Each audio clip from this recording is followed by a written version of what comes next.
Hello and welcome back to these vlog vent rants with me, Just James. I was going to talk about, I always like to have a topic going forward for these videos, so I was going to talk about like NoFap. I'm on day 35, I'm pretty sure it's day 35, and no shave November, so I'm not shaving until the 1st of December. I might do a shaving video where I shave it off, but like this whole week I haven't been able to work out also. I only did some light working out and stretching because my hips have been terrible, which is kind of depressing, but I have to rest them up if I want to continue. Sometimes you have to like ease off the accelerator. I have a really strong desire to pursue these things and keep going and keep going and keep going and not stop, but sometimes your body tells you to stop, and that's when you have to stop, or else you're going to end up having to stop anyway because you're going to be injured. You're going to have to go to the doctor, you're going to have your back repaired, and then you're going to be away from working out for God knows how long. Like the way my back feels when I lift a weight, it just feels wrong. It feels like the whole thing is shifting, so I don't know what that is, but I hope it's just a muscle. It does feel like lumpy, and there's lumps, like soft lumps of I don't know if that's my intestines sticking out or what, but hopefully it's nothing serious. Like I'm not in pain when I'm not lifting, it's only when I'm lifting like a weight over 80 kilos off the floor. It's like at the top, the middle part of the lift where your hips come up, so I can't do any like cleans, snatches, deadlifts, pulls, basically everything I need to do. But I probably will be working out tomorrow, Saturday, and try. I've rested it up a couple of days there so I can get back into it. I feel like I'm shrinking already. I missed a couple of days. I feel like I'm shrinking. That's the problem. It's good to be addicted to these things though, but it's not good to injure yourself or work through. You should never train through injuries. You should try and train around it. Yes, you should try to still do something, but you should never aggravate these things. In the past I had a dislocated knee and I had to stop for quite a while, and back in 2013, end of 2013, I had a dislocated knee, so kneecap came. I was getting out of the car with a package and I jumped out of the car and I landed on the side of my foot and my kneecap just came straight out, and I was lying there in agony. It was the worst pain, and there was no one there, so I had to drag myself up onto the step and then had to try and pop it back in. It took me about 10 minutes. I slid it back in, just managed to slide the kneecap back into where it belonged, but then it didn't feel like I didn't want to stand on it after that, so I had to go to the hospital and they put a cast on it, and then I was off my feet for about 8 weeks laid up with that until it healed up. It actually didn't take that long after that to get back to the strength standard that I was at, or the strength level that I was at. So once you attain a certain strength level, it's a much quicker getting back to that level. So it's always a good idea if you feel an injury coming on to take a step back and ease off the accelerator. Anyway, as I was saying, I wanted to do a daily video on NoFap, and I'm doing it for 1 year at least. I will not fap for 1 year, guaranteed, 100%. And these videos are going to hold me accountable to that, and you'll see the changes. Obviously, looks are important, yes, to form a relationship, because we are superficial. Whether we not like to admit it or not, we are superficial in many ways, but obviously you also need a good personality, because you can't just have something that's good to look at. That's like an ornament. I couldn't be with somebody that's just good looking and had no substance to them that I couldn't talk to. That would be pointless. So it's like a total package thing. You need the decent looks, and then you need a good personality as well to go with it, like something deeper, more than skin deep. You can't just have one or the other. It's like you need to be kind of good looking, and you need to have it's like the total package thing. You need both. It makes sense. It's not like we like to look at pretty things. That's how our eyes work. We like to look at flowers, don't we? We like to look at nice trees and pretty birds. So it's the same with people. So you got to take care of how you look. I know I'm doing no shave at the moment, so I'm looking a bit scruffy, but it's actually it's not as bad as it was in the last video. Some days it'll be all frizzy, and then some days it'll settle down a bit. So it's looking a bit better. My beard is really weird color. It's like copper wire color. It's like browny, coppery, and even blondie. It's like a mix of different colors. Really strange. And my hair's like brown. So anyway, I wanted to just update. I'm on day 35. I think it's 35 or 36. I must check that. 1st of November was the 28th day, so this is now the 9th, so this is 8 days later. So this is day 36 actually. Day 36 nofap, and no nut November, that's it. No nuts will be busted. Hopefully not in my sleep either, because that has happened once, as I said, on the day 28 there. Just that was on day 27 that happened.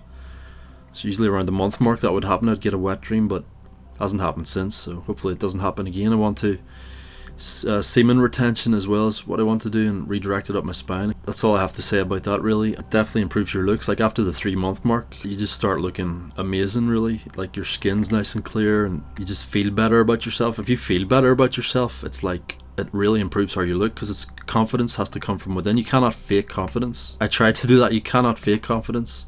It has to come from within. It has to come from your actions, what you actually do. So work hard, be creative, don't watch porn. All these things combined build confidence, and you have to rebuild it, and then no one can destroy your confidence, because you know what you've done.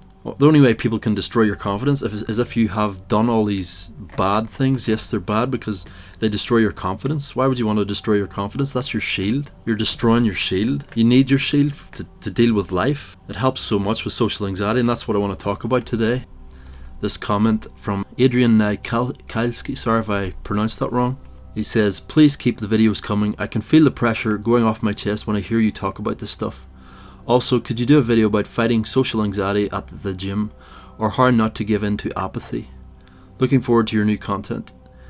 Thank you very much for the comment, and if anybody else has any suggestions, this is what I want to do going forward. Just take suggestions really, and make videos on these topics, and expand on them, and expand on stuff that I've expound upon stuff that I've talked about in the past, and maybe go into depth in different stories, and just try and stay positive. But there's obviously going to be negative days. That's what happens. And giving into apathy, that's something that I've been struggling with. Yes, apathy is all around us. Yes, especially these days, people seem to just care about money and acquiring possessions. But as I said before, possessions possess.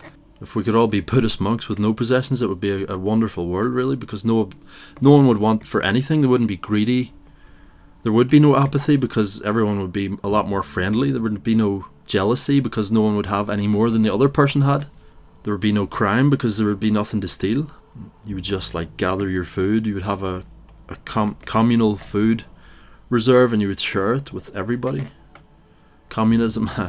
No, I don't like communism, but it's more like a utopian society, but that's like the ultimate ideal society. Obviously the Buddhist monks, they do have that society. They have to sacrifice so much else. Like they don't have companionship, they don't have a wife, but they do have companionship amongst each other, just like friendship amongst each other. Obviously giving into apathy, I have felt myself giving into apathy, and just like in the past it's like a vicious cycle.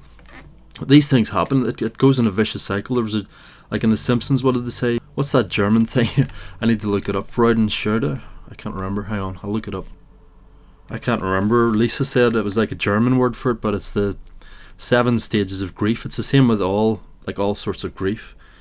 And my head's getting cut off here, so I'll just adjust this camera. So there's shock and denial, pain and guilt, anger and bargaining, depression, reflection, loneliness, upward turn, reconstruction, working through, acceptance and hope. Or there's the 5 stages as well: denial, anger, bargaining, depression, acceptance. So you deny it first, then you get angry about it. Bargaining, I'm not sure about that, but depression, yeah, you get depressed about it, then you accept it. Then it just goes on a vicious cycle, and apathy is part of that. I guess that could be linked into depression, because you just don't care anymore. I've definitely been there many times and felt that, because that's what it feels like all around you, all this apathy in society. It's so apathetic these days, really. It's a sad state of affairs, really, because the community, there's not as big a community spirit like there used to be in the 50s, 60s, even 70s, maybe 80s. Maybe the internet and mobile phones have ruined that, because everybody's looking down at their mobile. They're all cut off. They're not interacting with each other. People don't even want to take phone calls. They want to text each other all the time. They don't want to interact and speak to each other. It's really weird. I'm sure some people do, obviously still do that, but for the vast majority, it's sad, and that creates apathy, because you're not interacting with anybody. You're not making connections with anybody. You think everybody's just, nobody cares. They're only out for themselves. They're selfish. It's really hard not to give into that, and it just goes in a cycle. Like you'll be feeling it one day, and the next day it'll turn into something else. So you just got to ride the wave. Basically, this is all you can do with these. Just not yield. Don't yield to the emotions. Just let them pass. This too will pass. That's all you can do. This too will pass. It seems grim and dark. This is the dark clouds that come across your mind. These dark clouds come across your mind. You gotta just let them pass. This too will pass. I wanted to get that. I hate tattoos, but if I was to get a tattoo, I would get that on my wrist to remind me all the time, this too will pass. That's the story. Like one of the great kings had that on a ring. He had it written on a ring because just to remind him this too will pass. So to remind him of the bad times, but also the good times, because this too will pass with the good times. So you gotta enjoy the good times while they last, but not get too carried away with them, because when the bad times come, then you won't be able to deal with them as well because you were so caught up in the good times. It'll be even more depressing when the bad times come. So you gotta prepare for the bad times. You gotta prep for the bad times, and prepare your soul, your mind, your body, everything for the bad times. Temper it. You gotta temper all your emotions so you can deal with all these things. Temperance is the highest virtue. If you can temper your emotions, you can ride any wave because you're balanced. You're balancing. You're riding the wave. It's all about balance. Temperance is balance, and you need that balance to not get dragged under the wave and drowned under it. That's what happens.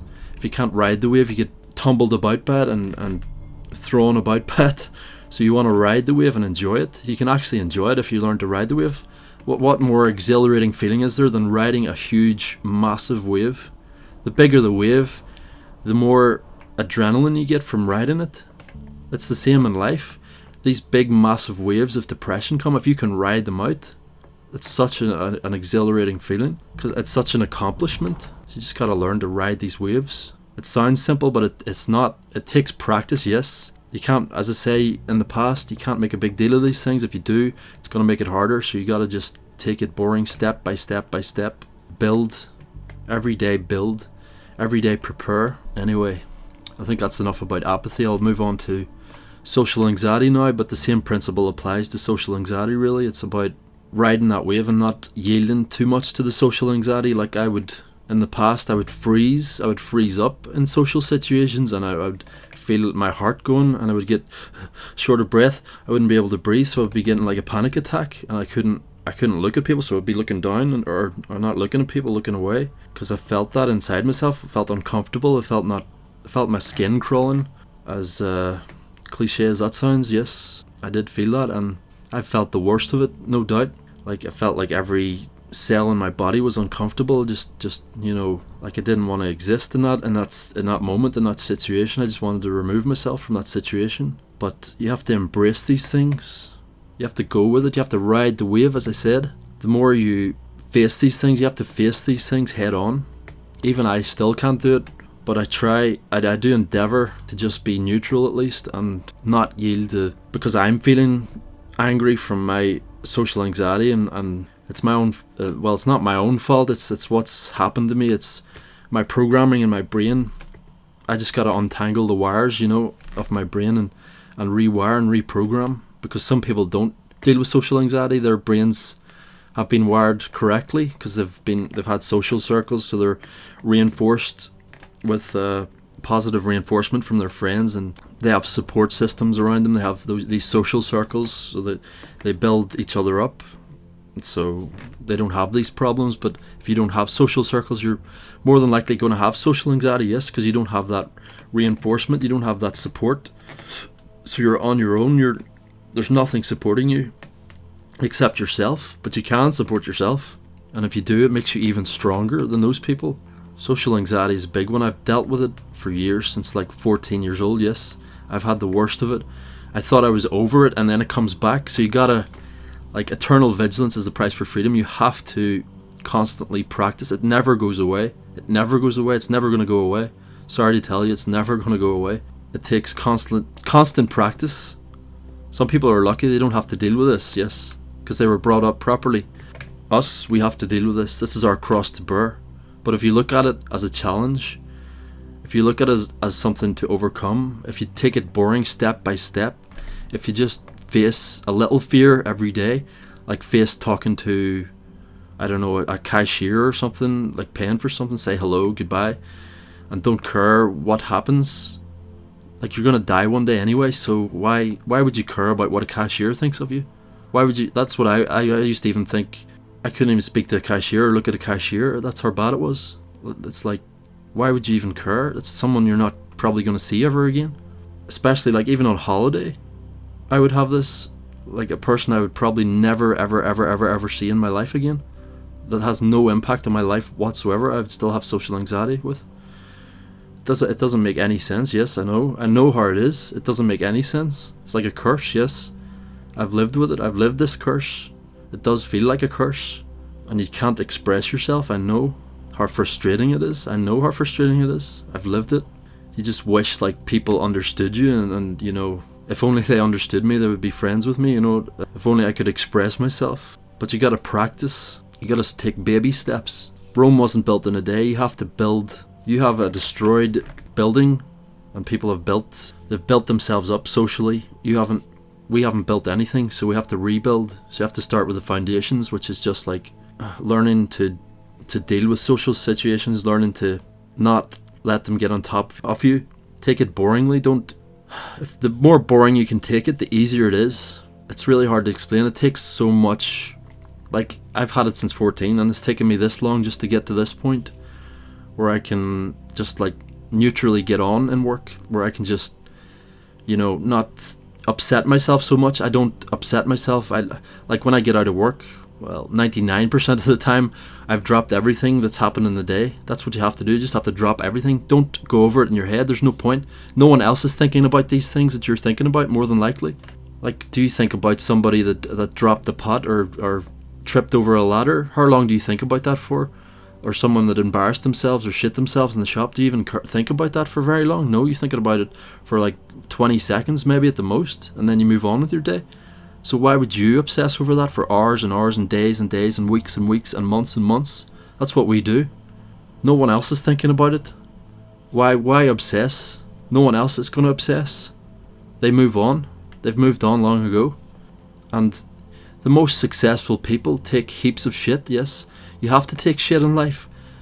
But as I said, what happens to us is we get buried in shit, and then we can't grow out of that shit. Sometimes you need to step back, yes. And if you've felt like you've taken too much shit, you need to step back, yes. And meditation is good to reflect on these things and digest. Meditation is basically digesting thoughts. If you have too many thoughts going on in your head, you can't digest them. You need to digest those thoughts. So that's what meditation is for. Digesting all those thoughts. Letting everything fall still. You need stillness, you need space, because the universe is 99.999999999% space, right? Every atom has 99.9999999 etc. % space in it. So you need space in your life. If you don't have space in your life, that's what causes this anxiety, this anxiousness, this shakiness. You don't have enough space.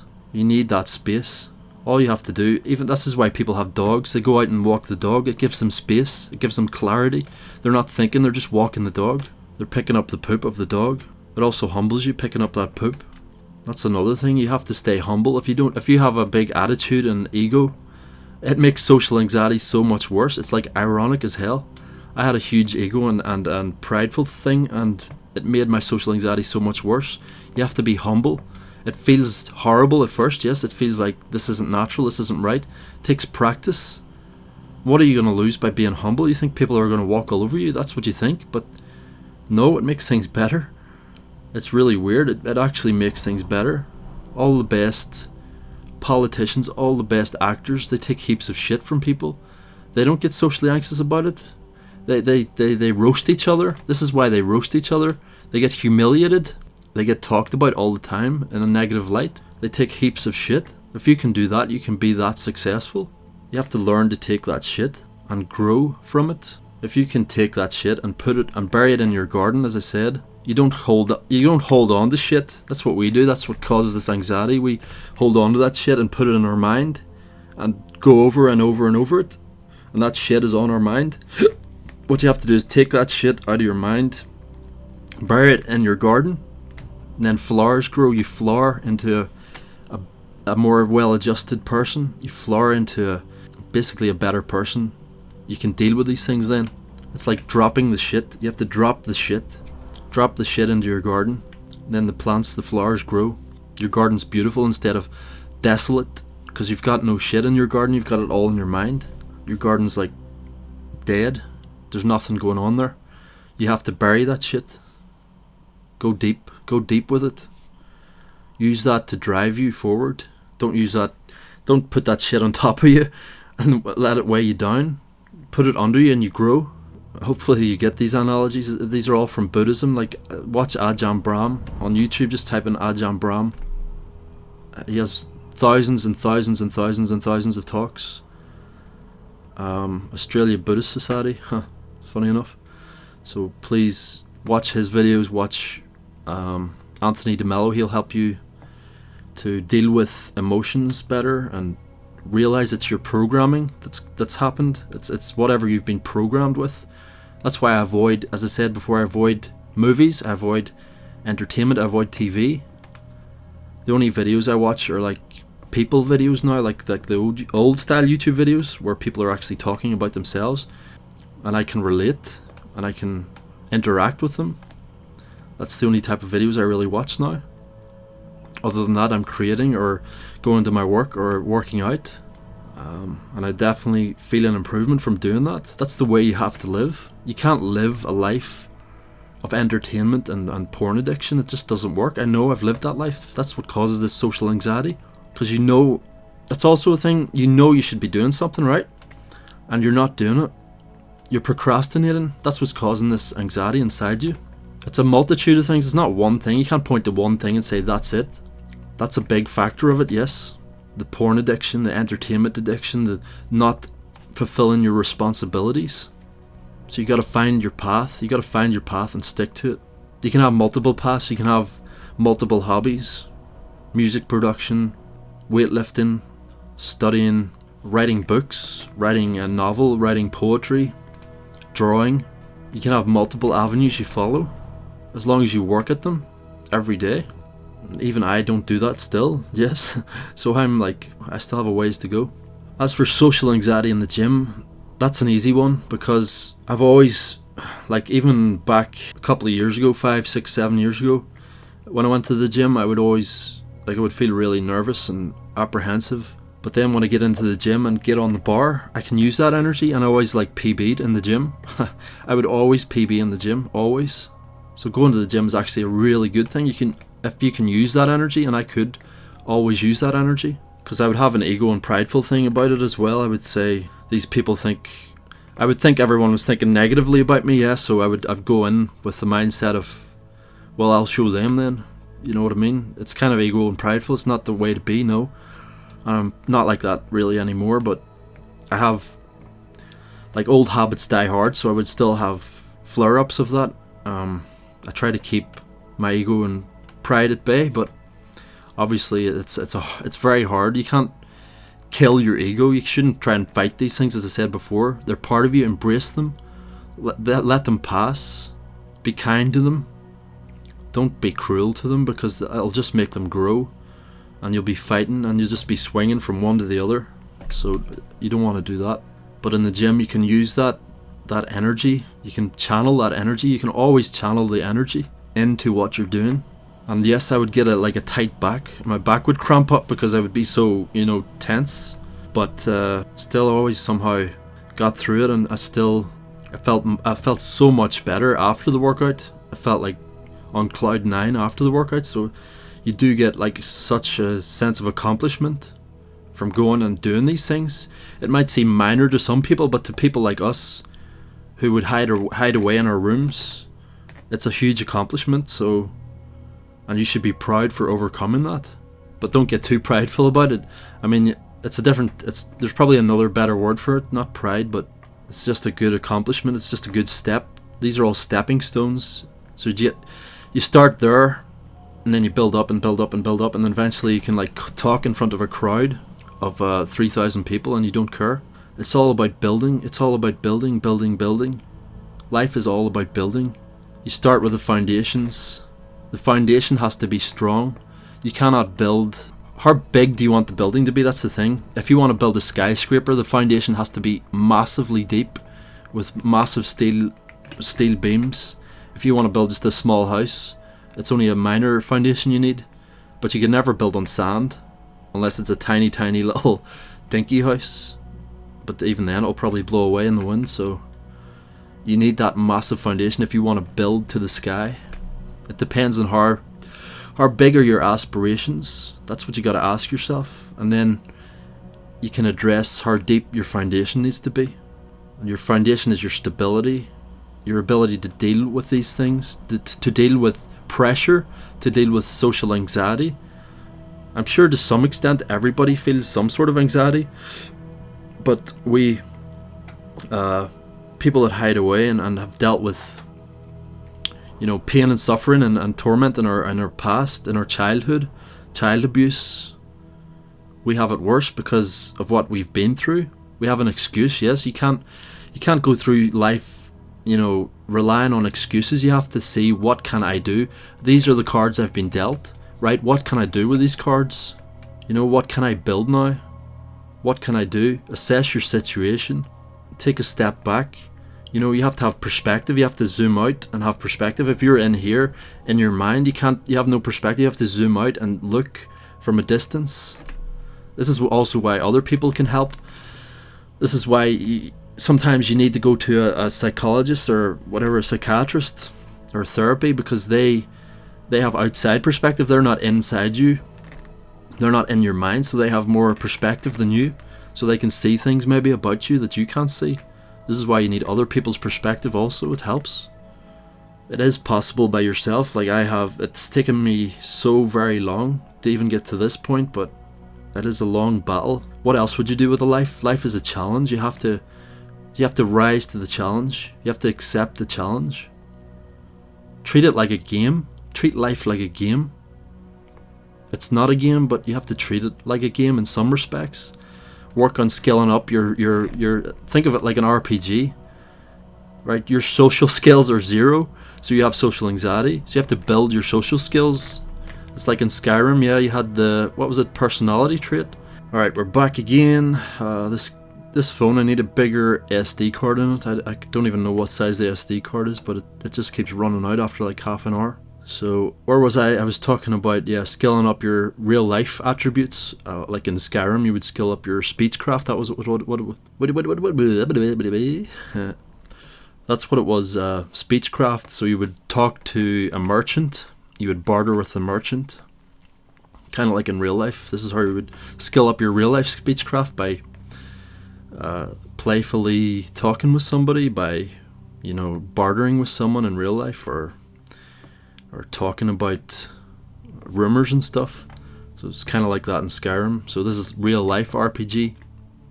Think of real life like an RPG. You have to skill up your abilities. Real life is like an RPG.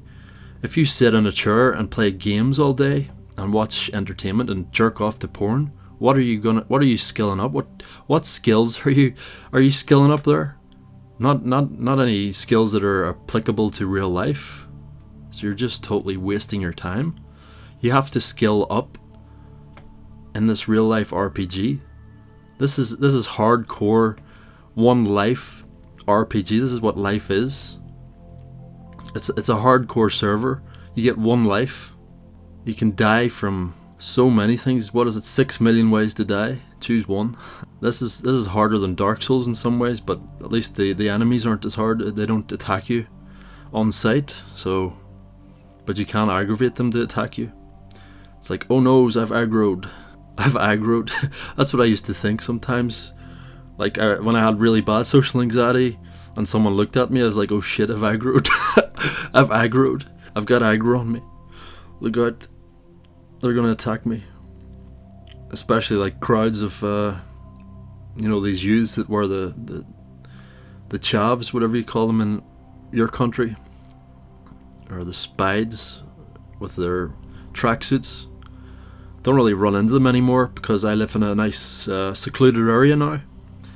It's like a country sort of area where it's nice and safe. Like no houses get broken into here ever. You could leave your door open.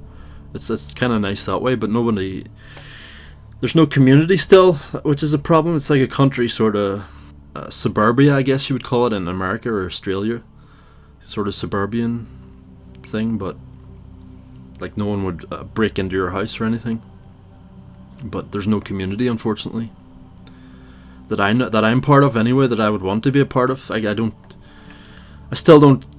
haven't found people that I belong with, which is something you need to find in life. You need to find that social circle of friends you belong to, those people that are like-minded. It's so important to find that, because if you don't find that, you've got no support system. And you have to make it on your own, which is so much harder. But if you do make it on your own, it makes you such a stronger person anyway. So either way, it's worth striving to make it, even on your own, because you're going to be a stronger person. You're going to be able to perform on your own. You're going to be able to lead on your own. You don't need approval. Approval is a drug. People are addicted to approval.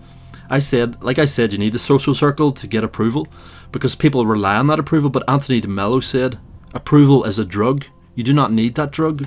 You can exist without that drug of approval. And if you do, it makes you so much stronger, because you're not swayed by approval at all, one way or the other. It's like the best politicians, they're not swayed by approval. The best actors, the best professionals at the highest profession, those people are not swayed by approval. That's the ultimate way to be. So if you can exist and be yourself without approval, that is the ultimate way to be. If you cannot feel uncomfortable or socially anxious without approval, that is such an accomplishment. And I'm getting there. I'm definitely getting there, but I still have days where I do struggle, and I still like I try to be neutral in work, as I said now, at least neutral. If someone says hello to me, I'll usually say alright or hello, try and be somewhat pleasant. But I still have that thing where I don't want to invest too much in people, because I think that they're not, I still do have problems. Yes, I think people aren't, I don't want anything to do with them really, because I think we have nothing in common. They're interested in totally different things. Even yesterday I don't know why I do this. There's this girl I'm attracted to in work, and I didn't feel comfortable in myself enough to acknowledge her, so I just ignored her. But I should have. And I've wanted to talk to her and say something. I think she's been there for well over a year now, so I think it comes to a point where it's too late to say anything, I think. But I don't know, should I still endeavour to say something? I mean, I'll probably embarrass myself, but I'm fine with that now. I can take an embarrassment. You have to be able to take embarrassment in life. That's what, as I said, all these top politicians, any top professional has to be able to take embarrassments, to take failures. If you can't take failures, you'll never be a success. You have to learn to take failures, to eat the failure, eat it, embrace it, feed me more. You have to eat the failure, bury that shit in your garden and grow. Consume the failure, and that creates success. It's like embracing it, going deep with it, embracing it's like getting a cold shower. It's like a shock, but you have to embrace that. If you don't embrace that, you can't. You're resisting it. It's horrible. You can't get it. Can you get a cold shower if you're resisting it? If you're resisting it, no, you can't. It's horrible. You can't even get into it. But if you embrace it, breathe deep into your balls, like Elliot Hulse says, breathe into your balls, breathe deep, then you can enjoy it. You can actually learn to enjoy it, which is crazy, because if you resist it, you can't get into it. If you're like, no, get it off me. It's the same with cold weather. If you go out into the wind and the rain and you're resisting it, it's horrible. But if you embrace it, get it all around you, go out in your swimming trunks and just totally embrace it. It's invigorating. It gets the cobwebs off you. It's like Willem Holm? That Iceman, the Iceman? I can't pronounce his name. Willem Holm. Really hard to pronounce his name for me. He's called the Iceman. Just look up Iceman on YouTube. He has the breathing technique. Breathe deep and then out. Breathe deep and then out. So you breathe, I think it's through your nose and then out through your mouth. So you take in deep breaths and then you can swim under ice and stuff. It's like embracing it. It's that breathing into your balls that allows you to embrace it. It's the same with social anxiety. If you can breathe deep, just like 10 times, breathe in really deep, hold it, let it out. It relaxes your body, you see, it relaxes all your cells. If you're hyperventilating, it tenses up all your cells and you're more prone to resistance. So you have to learn to breathe deep and embrace these things. There's a lot of different secrets to these things, but breathing is like a very key thing.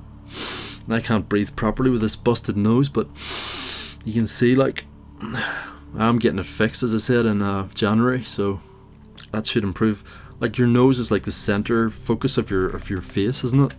So it can screw up your the way you look. You can see, like, without it. I do focus on these things too much, but yes, I know, like, it is unsightly, and I'm going to get it fixed because it is broken. It has been broken since 14 with this lump on it, and I can't really even breathe properly through it, which does affect. Even minor things like this can affect. Like, breathing is so important. We neglect our breathing. You have to be able to breathe through your nose, because that air goes up to your brain. I watched a really good video on this. I must find it and link it. It's the importance of breathing through your nose. Like, you know the way they say mouth breather? It's really bad to breathe through your mouth. If you breathe through your mouth, it can cause all sorts of mental diseases and physical diseases, including the development of autism, for one thing, because the brain isn't getting the oxygen to it that it needs. That's why you have your nose. The oxygen goes to your brain. If you're breathing through your mouth, it's not getting as much to your brain. So you have to be able to breathe through your nose. Mine's kind of clogged up at the minute, so I should try and blow it. I'll probably cut that out. Yeah, I'll probably cut the blowing out, I think, because that's not good to put in a video. Or maybe I might leave it, I don't know. So yeah, it's important to breathe through your nose and then out through your mouth. You don't want to breathe. Like, I have a bad habit of keeping my mouth closed and breathing in and out through my nose, and then my nose channels get worn out. You have to breathe in through your nose and then out through your mouth. Sometimes my nose is better and sometimes it's worse. Like, it depends on the day. Maybe it's stuffed up at the minute, but it seems a lot harder to breathe through today. Hopefully when I get it fixed, I'll be able to breathe through it easier also. Like, I could get on the NHS, but it would take probably a couple of years. It's really hard to get a nose job on the NHS, and it's never for cosmetic reasons. It's only for breathing reasons. I do have some trouble breathing through my nose because of the damage to it, as you can see. Yeah, it's not the best. Not, as I said, that can affect so much. So many aspects are affected by your breathing. We need air. Like, we need air more than we need food. Think about it. How long can you go without breathing? Like a minute at tops, maybe 2 minutes. It's really, really, really, really hard to go 2 minutes without breathing. Even the best breath holders in the world can hardly do that. That's how much we need to breathe. That's how much we need air. So you think about it, how important that is. That air gets to your brain. It clears out all these poisons. It takes out the bad oxygen, or the bad, like, carbon dioxide comes out, yeah, and then oxygen comes in and clears everything out. And you need that in your blood system. You need oxygen getting to your brain. If you didn't have oxygen getting to your brain, you'd be brain dead. Like, how long does it take to go brain dead from not getting oxygen to your brain? A couple of minutes. That's how vital oxygen is to us, or air is to us. Air is about 20% oxygen, isn't it? And a mix of other gases and carbon dioxide and stuff like that, nitrogen. So we really, breathing, it cannot be emphasized enough. Breathing is so important. So just learn to breathe slowly. That's why we sigh. It's letting go of all that tension. So learn to sigh deeply. It doesn't matter if people make fun of you for it. Just sigh deeper, because that'll get rid of that tension. So learn to breathe nice and slowly. That is so important. Like, it's so simple, yet it's so important. Like, all meditation teaches these breathing techniques. The Power of Now teaches breathing techniques. Like, ancient Hinduism and ancient yoga practices teach these breathing techniques. And the Iceman teaches these breathing techniques so you can go under ice. It's just all about breath. Just relaxing instead of being hypertense. That makes you hypertense, that shallow breathing. It might be good for lifting, but even then, you're probably going to injure yourself if you're breathing like that. Even for the best professional lifters, breathe really deep, and they have a cold mind and a warm body, as one of the Russian athletes says. You have to keep your mind cool and your body warm for lifting anyway. But for general life, you can keep your mind cool just by breathing. Just learn how to breathe. Like, it takes 90 seconds to go from absolute, complete, body shaking, crazy rage to complete calmness just by breathing deeply. So whenever you feel that, just go into the toilet or something if you're at work, and just breathe for 90 seconds, really deep and controlled. And I'm breathing through my mouth again, yes, because my nose is stuffed up and it looks terrible when I breathe in through it. I know that, because it's busted, as I said. Yeah, we'll be getting it fixed, so hopefully I can breathe better and easier, and that will also help. But I have been endeavouring to breathe through it. Also, I think I read something about people's noses going crooked because they don't breathe through them, and I did neglect breathing through my nose throughout most of my teenage years, which is also might have contributed to the shape of it. So it's really important to breathe through your nose and out through your mouth. That can alleviate a lot of stress, that can alleviate a lot of anxiety. And I know I'm going on and on and on about this and beating the dead horse. So I'll stop here, but I hope you get the main point. Just breathe. Just breathe. Whenever you feel that anxiety, whenever you feel socially anxious, just breathe. And another technique is to look up. Never look down. Always look up. Look up. And also look at one point. So if you see like a light on the ceiling, look at that light and see everything above it, everything below it, everything to the side of it. Just do that for 10-20 seconds. And I guarantee you'll feel a lot more calm. It's just implementing these simple techniques into your life. It sounds stupid, but it actually works. It's so simple, yet it actually works. We want to complicate things. That's our problem. We want to complicate things so much, but it's really so simple. And it just takes practice and practice and practice. You can't just one day it's all going to click into place. No, it takes constant practice, and even then, you have to practice it every day. And by practicing it every day, it becomes a habit. That's the thing. You have to build these habits. So you're just building habits. Everything in life is about building. You build these habits, then you build your life. The habits are the foundation of life as well. So build the habits, and then you can build upon your life, step by step by step by step. Anyway, I think I've done enough rambling. Maybe I know I repeat things and I go on about it too much. I'm sorry about that, but some of this stuff is very important to reinforce, and reinforcement is also a good thing to reinforce these positive things into your brain and get rid of the negative ones. Just drop all the negative stuff and reinforce the positive stuff. That's how you rebuild your brain. That's how you rewire your brain. That's why you should only intake positive things. You shouldn't intake negativity and like negative entertainment or pornography and stuff like that. It just destroys your brain, and it destroys your motivation. It reduces your dopamine receptors, and then you don't get any dopamine from doing creative endeavors. You don't get any dopamine from accomplishments anymore, because you've abused your dopamine system by watching pornography and entertainment and wasting time watching movies. So that's why I practice NoFap, and I'm not playing any games, no games. I haven't played games in at least 4 weeks. And this is coming from someone who was a complete gaming addict, but over the years it just got less and less and less pleasurable, because maybe, as I said, it's used up my dopamine receptors. I have none. My dopamine receptors are so low that I have to reset them. I have to go extreme and give up everything: entertainment, pornography. I'm glad to give up pornography. I will not even go near that anymore, but I don't want to make a big deal out of it. It's just boring. What am I doing? I'm just not yielding to that. I'm just letting it pass. It's simple. It's not a hard thing. You have to look at it that way. You have to look at it as, oh, that's easy. It's nothing. It's like Vegeta and Goku, and if you watch Dragon Ball, Vegeta was always like, everything's hard, and Goku was like, oh, that's easy, I'll just do it. Yeah, it's that mindset. That's why Goku was always ahead of Vegeta.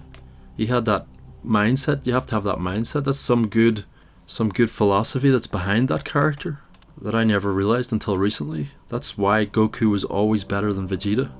That's why he was always progressed more than Vegeta, because he had that mindset that everything was easy, everything was a challenge. He was up for the challenge. He was like, yes, great. Oh, I can fight someone even stronger. Oh my god, yes. Can't wait to get even stronger. So he was always up for the challenge. He was always saw things as easy, you know what I mean? He never made a big deal out of things. He was always like positive. He was always so positive, wasn't he? Whereas Vegeta was negative and, you know, resistant, and he was like me. Vegeta was like me, the way I was. I always liked Vegeta more, but now I think I like Goku more because his mindset is the proper mindset. That's the mindset you need to win, to succeed.